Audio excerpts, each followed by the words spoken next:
Hey there, and welcome to Southside Online. My name is Tim, and I can still remember the very first time as an adult that I stepped foot into a church building, kind of like the one that I'm standing in right now. It was nerve-wracking. I knew no one. Eventually, I went through some hallways. I ended up in this room that I guess was called an auditorium. The seats started filling up. Some people came out on stage, and as the service began, I kept wondering to myself, are these people around me? Like, if they really knew me, are they for me? I also began wondering, is God, the reason why everyone that's here, the reason why I'm here trying to figure this out, is God really for me? Fast forward, now I'm the lead pastor of Southside Church, Henry County, and we are opening a brand new church building today. And if you're interested in joining us, at this location, everything you need to know is right below my fingertips. If you know someone that lives near this location, we'd love for you to be able to invite them, because we think it's so important that everyone that lives in a proximity around this location, that they know that God is for them. For you, you're on the other side of a screen today. You're on the other side of your phone. You're on the other side of your MacBook, and you're just wondering, is God for me? Is this church that I'm showed up to today actually for me? And I just want you to know He is. And wherever you find yourself today, whatever your space looks like, whoever's with you, or maybe you're alone, I want you to expect that God wants to show up in your space. He has a message for you. And so what you need to do is you just need to welcome Him. You just need to welcome Him into where you are. So let's sing some songs together.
sons and daughters, we will not resist your heart.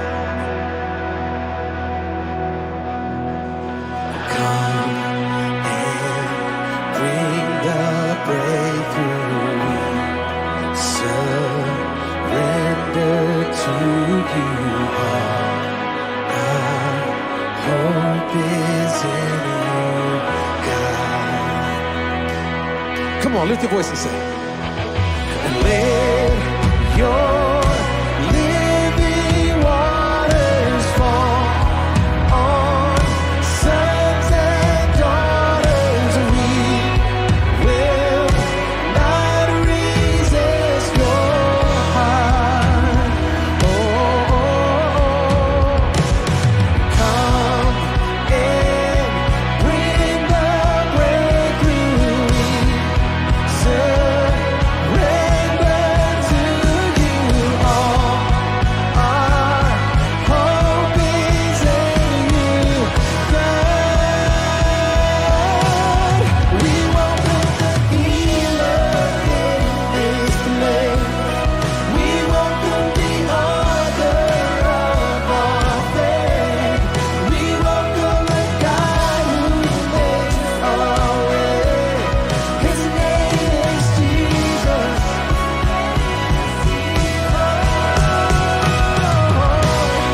You're falling down like heaven rain, enthroned upon your children's praise. You're tearing down our very gates as we say, we welcome the healer.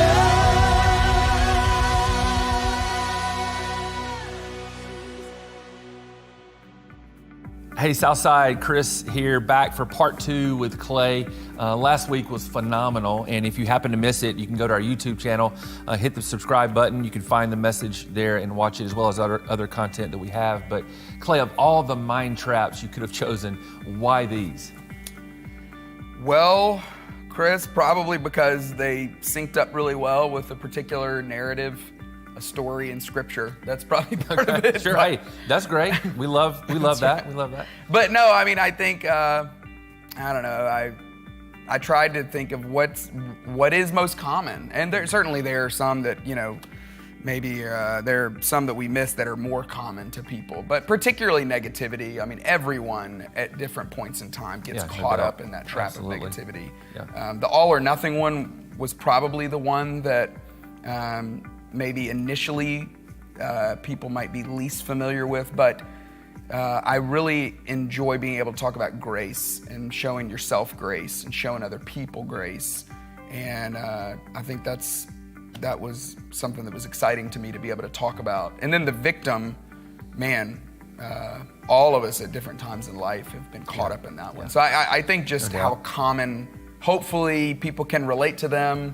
I was trying to think, if you're sitting out here and there's traffic, what's something you could talk about that everybody would go, right? I know what you mean by that. So that was the thought. I sure did. I loved it, and looking forward to today, part 2. So we really hope that you'll enjoy Clay's message in part 2 of Mind Traps.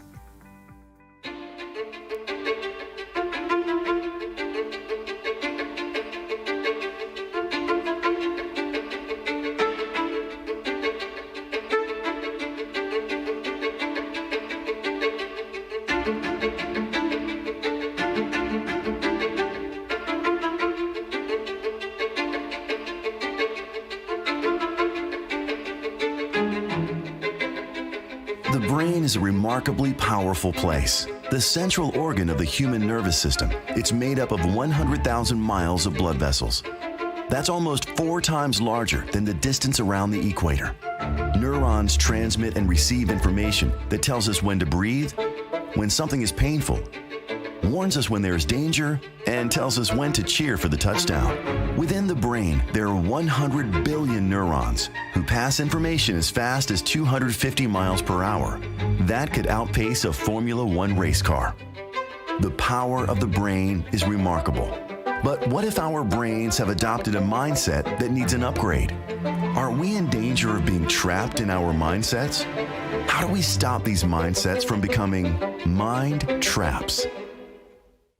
You know, no one likes feeling trapped. We all know what it feels like, but of course we all resist it in so many different areas of our lives. But today I want to talk about the mind, what happens when our mind feels trapped. But before we get into that, I want to ask you about this right here. How many of you recognize this date? Does anybody know what happened on January 28th, 2014? In Atlanta, Georgia, this is a real where were you day. We now affectionately know of this date as Snowmageddon or the Snowpocalypse. Oh, I'm serious. I mean, it's crazy how if you were in Atlanta around that time, definitely over the next few months, you had a conversation over and over again. Hey, where were you that day? How did you get home? Did you get trapped that day? And let me just ask, I'd love to know, did anybody have a commute that day longer than 6 hours? Longer than 8 hours? Yes? 10 hours? 12 hours? How long was it? 12 hours to get home that day. Unbelievable. And you're not the only one. That happened for many people. Somebody say more than 12 hours? 20 hours? Are you being serious? That is crazy. But that's not, there were other stories like that. I mean, that day, I know you remember that. People spent the night in Walgreens and CVS, which, oh, by the way, doesn't have the most lovely accommodations, but if you're gonna stay somewhere, they've got everything you need. That's the great news, right? People stayed over at friends' house. They never could make it home. Unfortunately, people slept in cars, and it was all because of 2 inches of snow that shut our whole city down. And we felt trapped. No one likes feeling trapped. We all know what it feels like. None of us enjoy it. The question for the series is, what if our minds have us trapped? What if we're stuck in a mindset that is not what's best for us, that has actually trapped us? All of us woke up today. All of us are here today, maybe watching online wherever you're from, with some kind of mindset, some kind of way of thinking. It's almost as if our thoughts, our thought patterns, our mindset, it's almost as if it's an operating system. You know how the operating system works, right? I mean, the hardware of a computer would be virtually obsolete. It would be as useful as a doorstop, if not for the operating system that makes it work. And we all know that awful feeling when you get that blue screen of death on the computer, because the operating system has said, no, I can't go any further. I can't do this any longer. I am done. What if our minds, in the same way, have actually trapped us? How do you know? The question of this series is, how do you know when a mindset has become a mind trap? And so what we're doing for 3 weeks is I've just selected, here's 3 very common mind traps that all of us have experienced at one time in one form or another. Last week we talked about the trap of the victim mentality, why it's so dangerous. Even though there are definitely things that happen to us that make us a victim, it's so dangerous to walk around in this world living out of that mindset, letting that operating system move us forward in life, because it's a trap. Next week, we're going to talk about the all or nothing trap. What would it mean for us to escape that trap? Maybe life isn't just all or nothing. But today, I want to talk about a specific trap today that all of you know. Everyone at different points, different forms have been stuck in this trap. But in order to do this, I need you to play along, okay? So this is a game of participation. I'm not going to call on anyone specifically, but I would love for you to play along. I'm going to give you a scenario. I just made up 3 different scenarios that might just expose whether or not we find ourselves in the trap of negativity. The first one is this. Let's say you're getting your yearly physical. The doctor walks in. What kind of news are you expecting? How many of you would say, oh, he's going to tell me that I'm going to live till 100. Anyone? Okay, and how many of you were like, this is it. We're at the end. He's going to tell me I'm dying. Others of you. Okay, all right. Let's talk about this one. Let's say your phone rings late at night, okay? This is hard for some of you to imagine because you're like, well, that would mean I'd have to turn my ringer on at night, which I don't do. So when you're sleeping, no one can get a hold of you. But let's just assume for a moment your ringer is on and someone calls you at midnight. Are you thinking, how many of you would say you would think, yeah, somebody wants to chat. This is great. And how many of you would be thinking, oh no, someone is dying? The rest of you. Okay, all right. Last one. This is my least favorite one, but this one is probably the one that exposes my negativity more than anything else. Let's say your boss sends you a text message and says, can you come by my office? How many of you would go, awesome, she's giving me a raise? There's like 5 of you. And I'm assuming the rest of you would go, this is my last day, I'm getting fired. Yes? Come on, hand up high if that's you. Thank you. And then how many of you, your worst nightmare is when the bubbles go away and you go, whoa, whoa, whoa, you were gonna say something. I don't know what it was, but you were gonna say something and now I don't know. Not knowing is worse than knowing. Yeah, okay, well, I think there's some good news and some bad news. The good news is this is a great opportunity for us today to experience what freedom might look like from the negativity trap. The bad news is that I think all of us, at one point or another, know what it feels like to be caught up in, to be locked up in the negativity trap. And so today I just want to talk about what would it look like for us to get free from it. Some of you are like, well, I'm just naturally free from it. Because as you know, there are 2 kinds of people in the world, right? There are people who are positive, and then there are people who are, realistic. Exactly right, yeah. There are no negative people in the world. Any one of you somebody has accused you of being negative, you've said, no, I'm not negative. I'm just realistic, okay? It's very different. I'm not being negative, I'm just telling you what's going to happen, all right? It's amazing how in life we end up paired up with someone who is at the other end of the spectrum. So my temperament, my wiring is just naturally fairly positive. My wife, though, she would definitely say, yeah, I am a realist. I will tell you what is actually going to happen. And so I'll give you a scenario for us that is very common and exposes a lot of our relational dynamic.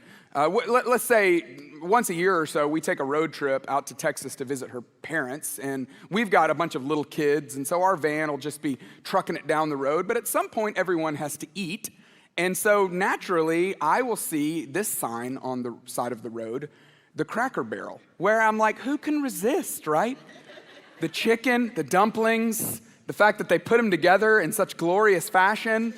And so I'll make a suggestion. I'll say, why don't we pull over and let's just take a break and let's all eat together at Cracker Barrel. It will be a beautiful experience. And in my mind, I've got these visions of grandeur of us all just sitting around the table, having wonderful conversation. You know, at one point in my mind, the server comes by, the 5-star server, comes by and says, you must be 5-star parents. How did you get your kids to behave like this? And so I say to my wife, I'll say, hey, we ought to pull over and go to Cracker Barrel. And she says, you can do that. I'm gonna stay in the car. Because as we both know, that's not what actually happens. What ends up happening is 2 or 3 kids end up ordering food that they don't even touch. The rest of the children end up fighting. One of them's glued to the iPad with headphones in. One of them's standing on the table throwing that little golf tee game across the room. And the server will eventually come by, not to compliment our parenting, but to ask us to leave. Meanwhile, we'll walk to the car through that gift shop and someone will break something, the most expensive thing in that store that we will end up buying. And so my wife naturally goes, sounds like a great time, let's do it. See, we all have these 2 voices going in our minds at all times. Do you ever talk to yourself? Is it just me? All the time, every single one of us do. There's this running conversation that we have with ourselves. And maybe you've got on one shoulder, you know, just the one that's leading the positive parade.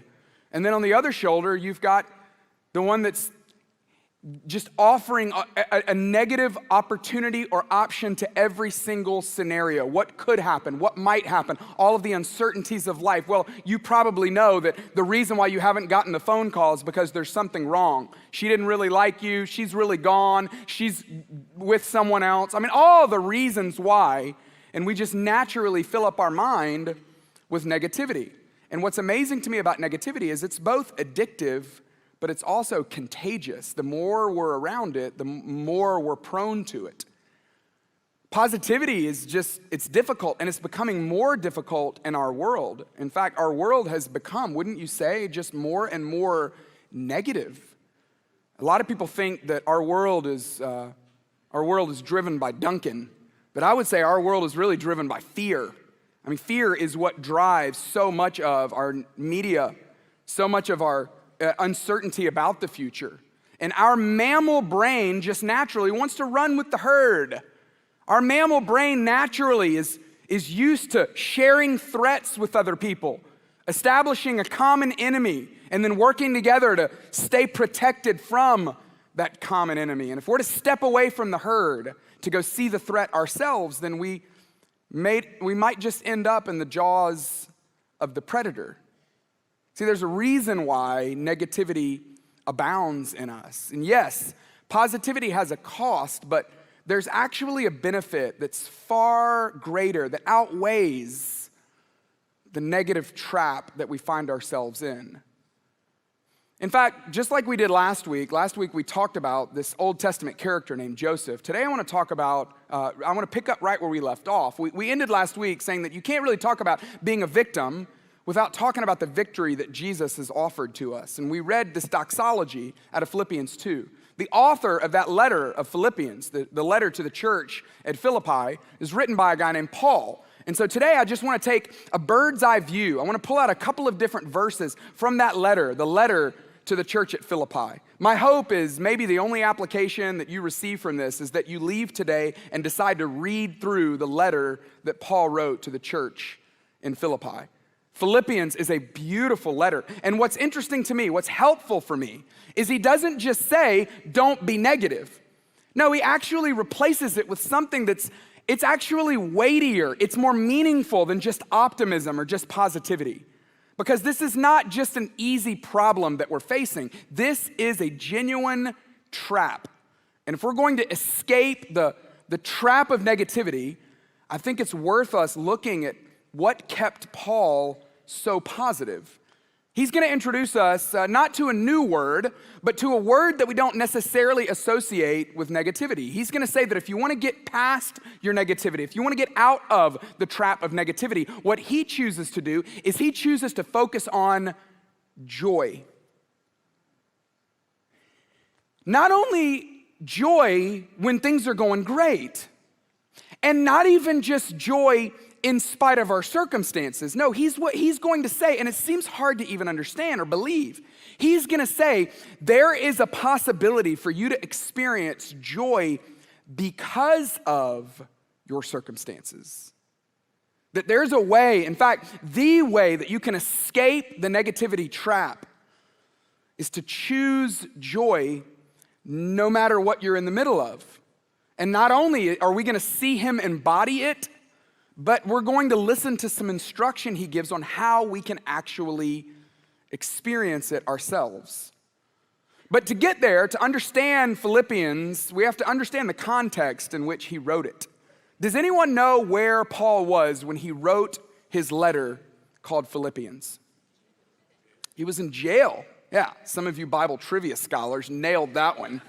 You've been like, you're gonna want me on your team when we play, all right? Yeah, he was in jail. He was in a Roman prison. This letter was written around 62 AD, scholars believe. And this letter was written to this church in this town where he had visited before, but he's in a Roman jail, a Roman prison, when he writes this letter. Dingy, foul-smelling, cold.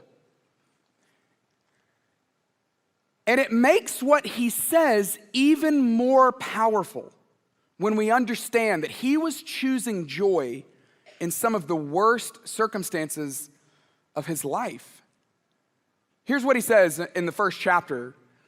In Philippians 1, verse 12, he says this. He says, now I want you to know, brothers and sisters, and he's speaking to brothers and sisters, meaning people that have chosen to follow Jesus, that he considers in the family of God. I want you to know, brothers and sisters, that what has happened to me has actually served to advance the gospel. He's going to say, hey, there's something good that's come out of this. Verse 13, he says, as a result, it has become clear throughout the whole palace guard and to everyone else that I am in chains. There it is, for Christ. Everyone knows. They've gotten the word. The word has spread that I'm in chains, but I'm not just in chains because I'm in chains. I'm in chains for Christ. And then he gives some examples of the good that has come out of this. In fact, this is where he makes the statement about finding joy because of the circumstances. Verse 14, he says, and because of my chains, most of the brothers and sisters have now become more confident in the Lord. And they dare all the more to proclaim the gospel without fear. Not because they don't have anything to be afraid of. No, they actually do have something to be afraid of. Look at me, I'm in prison. Listen to me, I'm in prison. I get it. This is not what I would have drawn up either. But my confidence that God is with me, that God, whether in this life or the next life, is going to deliver me, that God hasn't left me, it's given everyone else around me confidence. It's given them confidence, and it's given them an amount of courage that they have never experienced before, where they don't have to be afraid of the things that most people are afraid of. All of this has happened because of my circumstances. See, he had so much joy, and we see it in so many different places in this letter. This is a very short letter. There's only 4 chapters. You can pardon the confetti. There was a real party here last night. Some of you were like, oh no, is that snow? Hurry, run, we've got to go home. Only in Atlanta. That's awesome. So just ignore the confetti if you can. There's at least 16 different places in this letter where Paul talks about the joy that he has. Yes, I'm in prison. Yes, I'm chained, maybe even to a Roman prison guard. But I'm just telling you, I can still choose joy even in the middle of this circumstance. I have joy for you. I have joy for what God's done. I have joy for what God is going to do. I have joy for who God is. And I'm convinced, after reading Philippians a number of times, that having joy in our life begins with the thoughts in our mind. If you want to get to that place where he was, this immense amount of joy, this overwhelming amount of joy, it begins with the thoughts in our mind. See, nothing replaces negativity like joy. Nothing gets in the way of our negative thoughts like joy does. And so he helps us out. In chapter 1, he tells us, hey, I'm in chains, and it's because of my chains that God is doing some really great things. But in chapter 4, at the very end of the letter, he's going to give us some instruction. He's going to say, hey, if you're interested in escaping the trap of negativity, if you're interested in setting your mind on something that will give you more freedom, then here's what you've got to do. He says, finally, brothers and sisters, finally, whatever is true, whatever's noble, whatever's right, whatever is pure, whatever is lovely, whatever is admirable, whatever is excellent, whatever is praiseworthy, think about such things. And this verb, think about, means to dwell on. It's an active state of consideration. Don't just think about it once and drive past it. No, let it be like a roundabout in your mind where you're just going around and around and around. Look, Big Ben, Parliament, Big Ben, Parliament, Big Ben, Parliament, around and around and around. Whatever's true, not whatever's false. It's so easy for us to think about things that aren't even true. Whatever's noble, not whatever's unimpressive. Noble is impressive. It's amazing. It's beautiful. It's sharp looking. Whatever's right, not whatever's wrong. Whatever's pure, not whatever's dirty. Whatever's lovely, not the speech that's ugly. No, whatever's admirable, not what's disreputable. Whatever's excellent, not anything inferior to that. Whatever's praiseworthy, not what's evil, but what would cause people to praise. Would you let your mind dwell on These things, this is the path to joy. This is the filter that we should have for our thoughts that leads us to a place of immense joy. And here's the great news about this, is he says you can get better at this. If you don't feel like you're good at it now, that's okay. You can get better at it. But like with anything that you get better at, what do you have to do to get better at it? You have to practice. And so he tells us that in verse 9. He says, whatever you have learned or received or heard from me, whatever you've seen in me, put it into practice. I don't know what you think about when you think about that word practice. Growing up, still am, but I was a huge sports fan. And so naturally, I think of this amazing press conference that has been viewed millions of times with who? With Allen Iverson. I can't think about it without thinking about Allen Iverson. He was one of my favorite players growing up. Allen Iverson gave hope to the small man. He was a little guy, but he played so huge on the court. And there's this one particular press conference where he just got fed up with the media. He was so tired of their questioning. He even admits, yes, I missed a practice. I did, okay? I was sick. I was hurt. I didn't feel like it. But he gets so fed up, and you remember what he says? He says, but we're not talking about a game.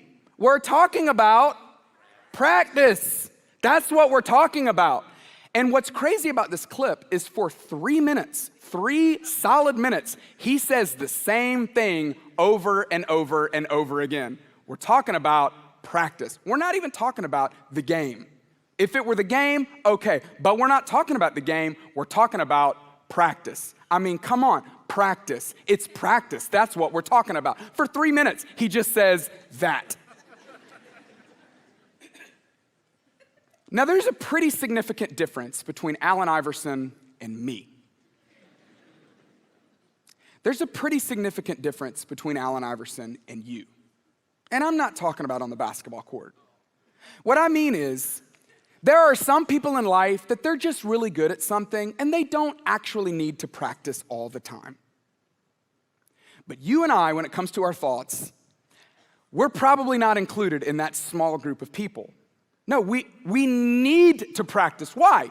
Because it's when you put the work in, the time in, the effort in, the practice, that the play in the game starts to change. And if you are wanting the game to change, but you're not willing to put in the practice, it's hard to do anything better or anything different in the game. And so if you want your mind to change, if you want the negativity to go away, if you want your mind to start focusing on the joy Paul talks about, you've got to put in the work. And it's the invisible practice that leads to the visible results. But you gotta put in the practice. I'm talking about those moments when no one's there, when it's just you and your thoughts. Those moments when no one's around, when you're having all the imaginary conversations about what you should have said, or what you would have said, or what you hope would happen to them. It's in those moments that the practice matters. And that's what's so hard about this, is we think, no, those don't really matter. It's just me and my thoughts. No, those matter greatly, because it's those practices that will eventually lead or not lead to something different. You gotta put in the practice. And look at this. He doesn't just say, oh, just practice because it'll make you better. No, he gives a promise. He attaches a promise to the practice. He says, whatever you've learned or received or heard from me, or whatever you've seen in me, put it into practice, and the God of peace will be with you. Now, this doesn't mean that when you're thinking about something else, anything that's evil or distorted or ugly or dirty, it doesn't mean that God is not there in that moment. He's there, but he's not bringing his peace. If you want to experience the peace that's promised, then you got to put in the practice. You've got to create that filter in your mind that runs all of your thoughts through. So what I want to do is I just want to give you, using what we learned from Paul in Philippians and in one other place in his writings, I want to give you just some real practical application on how you can do this, because this can be very ethereal, it can be very vague, and it can be difficult to grab a hold of and know what to do. And I would hate for any of us to leave this and not have anything we can do different. So I'm going to give you just 3 applications. Here's the first one. Take your thoughts captive. Paul says this in 2 Corinthians 10, in another letter that he writes. He says, we demolish every argument and every pretension that sets itself up against the knowledge of God. Any argument, any pretension that sets itself up against, like I'm going to go up against the knowledge of God, Paul says we take captive every thought and make it obedient to Christ. See, too often we treat our thoughts like a maitre d'. You've been to a restaurant where they've got just incredible service. You walk in, they say, oh, we didn't realize you're going to be here. Do you have a reservation? We don't actually. So sorry. That's okay. Give us a moment. We'll make some space for you. Wonderful service. And some of us do the same thing with our brains. Anger, jealousy, bitterness, rage, the powerful foursome, the fearless foursome. Didn't know you were showing up tonight. I know you didn't have a reservation, but we're so glad you're here. Let's go make some room for you. And so we move some stuff out of the way and we make space in our minds for those things. No. We need to actually treat those thoughts more like this person would treat those thoughts. You know him, right? And I don't mean like Liam Neeson, the actor. I mean Liam Neeson in Taken. That's what I mean, okay? Where he leaves that voicemail, I don't know who you are. I don't know what you want. If you're looking for ransom, I can tell you I don't have money. But what I do have is a very particular set of skills. Skills that I have acquired over a very long career. Skills that make me a nightmare for people like you. And if you let my daughter go now, that will be the end of it. I will not look for you. I will not pursue you. But if you do not, I will hunt you down. I will find you. And I will kill you. That's the kind of treatment we ought to give our thoughts. Because these thoughts are real. These thoughts are powerful. They create emotion. They lead our lives. It's our operating system.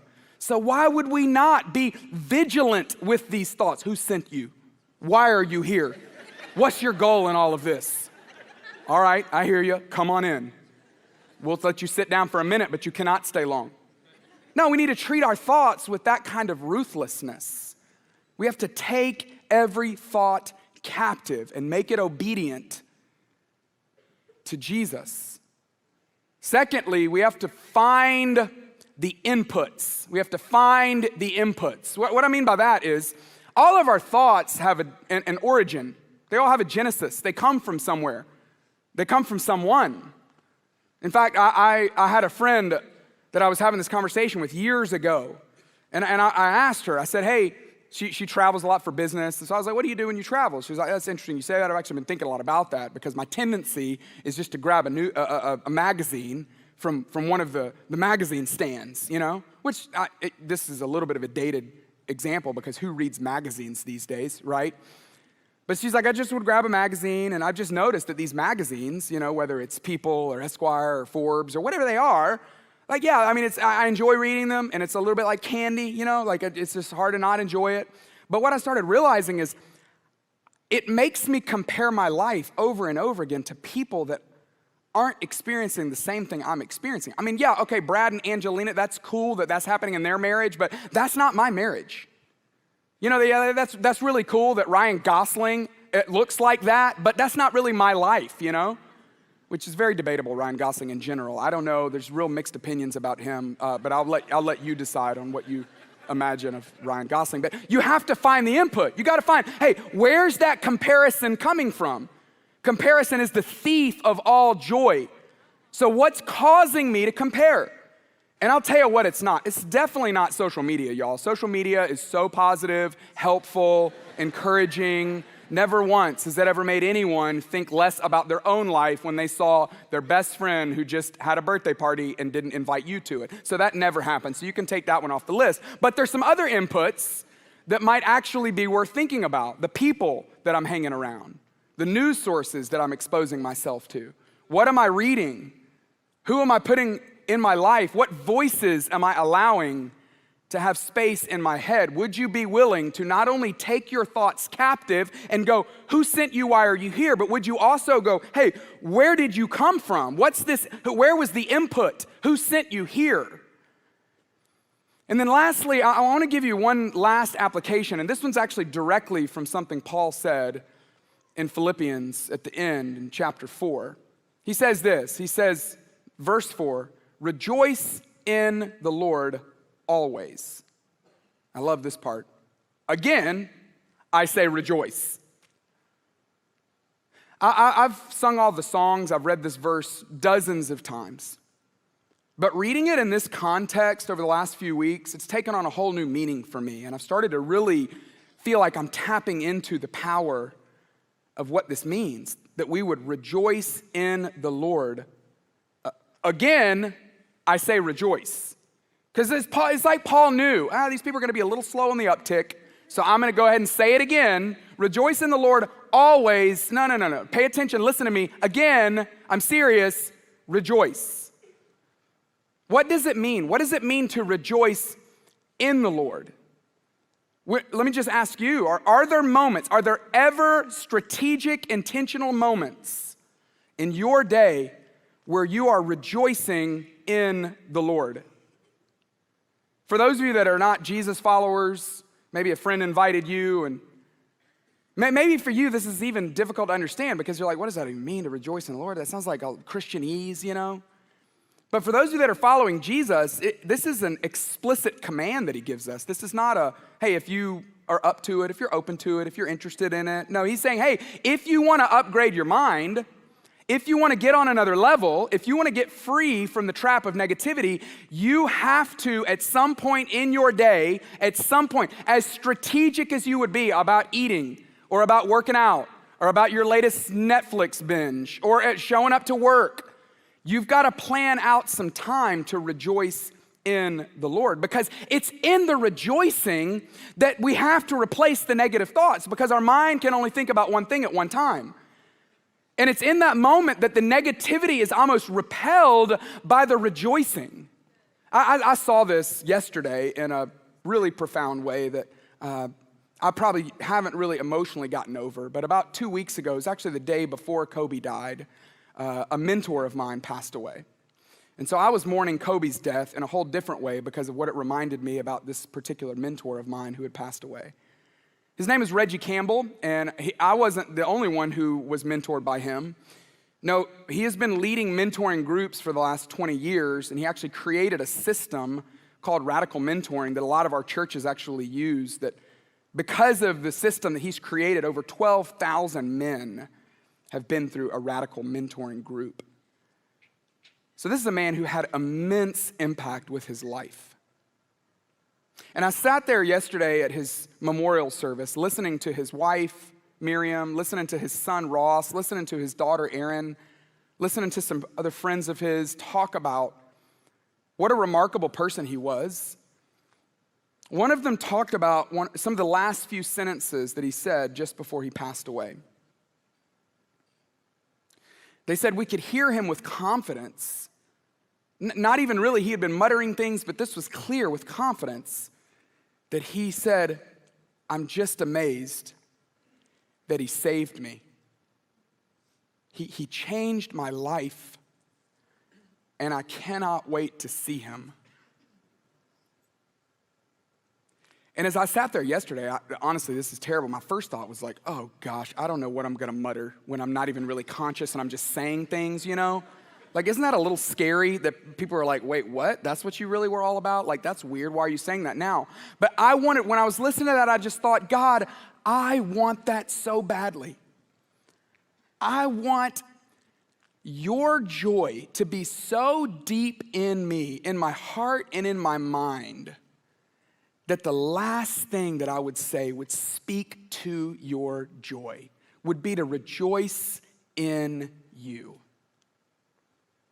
I just can't believe that he would save me. He changed my life. I just can't wait to see him. And so last night I practiced this. I know it was cold outside, but I was like, I'm gonna give this a go. And I'm telling you, it's powerful. I went on, I don't know if it's okay to call it a joy walk, but for about 30, 45 minutes, I just went outside. And it had already gotten dark, which I thought that was a little safer. I don't mean like safer, like safety-wise, but I was going in. I mean, I'm like out loud, hands in the air, walking around our neighborhood, just going, God, you are amazing. You're good, you're kind, you're faithful, you're a hiding place, you're a refuge. I can't believe you saved me. Thank you, thank you, thank you. I'm sure people were like, hey, there's a crazy man who's talking to himself outside, hands in the air. It's pretty bizarre. But I'm telling you, there is something powerful about choosing to rejoice in the Lord. And if you want to escape the trap of negativity, I'm telling you, you can try to read every book you want on positivity. You can try to choose the power of positivity. You can try to upgrade your mind, start thinking more positive thoughts. But I think doing what Paul did and fixing your eyes on the cross, I think it's the best way. I love what the author of Hebrews wrote, chapter 12. He said, since we're surrounded by such a great cloud of witnesses, let us throw off everything that hinders us, including our thoughts, and the sin that so easily entangles us. And let's fix our eyes on Jesus, the author and the perfecter of our faith, who for the joy set before him, I love that Jesus had joy set before him. It's almost like in the background of the cross was the word joy. And he's going, I can go to the cross, as awful as it may be, as much of a sacrifice as it may be, I can go there because of joy. And for the joy set before him, he endured the cross and he scorned its shame. Let's consider him who took on such opposition from sinful men so that we don't grow weary and lose heart. I'm telling you, the best way to escape the trap of negativity is to fix your eyes onto what Jesus did. For the joy set before him, he endured the cross. You know what his joy was? You. That was his joy. His joy was his love for you. His love for Reggie. His love for Paul. You know, Paul was sitting there in that Roman prison writing this letter. You know what eventually happened to him? They think he's there for about 2 years. He finally gets out of prison, and they decide to execute him. And the fear that he felt, it was real. He was going to lose his life. He did lose his life for this. But he kept his eyes fixed. He kept his eyes fixed on the cross, and God allowed him to escape the trap of negativity. And that's my hope for you. In fact, that's my prayer for you. Some of you, the best thing that you could do is right when we're done here. I know a lot of you are watching this message and you're not in our building, but if you're in the building right now, I would just love to invite you in a little room that we have called the studio. We've got a group of people that are there that just want to pray for you. And maybe you're going through a tough season, maybe you're not. Maybe you're going through a great season. Maybe you've got a new marriage, or maybe you got a new job, or maybe you've got a new lease on life, or maybe you've got something that's really holding you back. I would love to invite you to go allow them the privilege of praying for you, because our hope, our prayer, is that God would allow us to escape the trap of negativity by fixing our eyes on him. For the joy set before him, he took on the cross, and so can you. Heavenly Father, I recognize these are just words, and I'm not a psychologist. My ability to even understand the brain is so small. But God, I'm just banking on what Paul said, that there is power, there is peace, there is a promise when we rejoice in the Lord. And so I pray that every single one of us in our own way would make time to do that. Maybe it's by reading Philippians, maybe it's by going on some kind of walk, maybe it's by having a conversation with someone, maybe it's allowing someone to pray for us.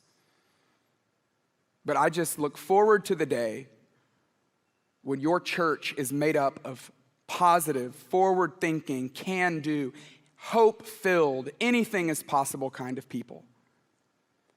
Just like you've allowed us to be for so many generations. And we pray all this in Jesus' name. Amen. We want to be here specifically for you, for whatever you need. So if you have a prayer request, you want someone to pray with you and for you, here's what I want you to do. Just text us. Let us know what that need is. We'll begin praying for you, and we'll reach out to you over this next week.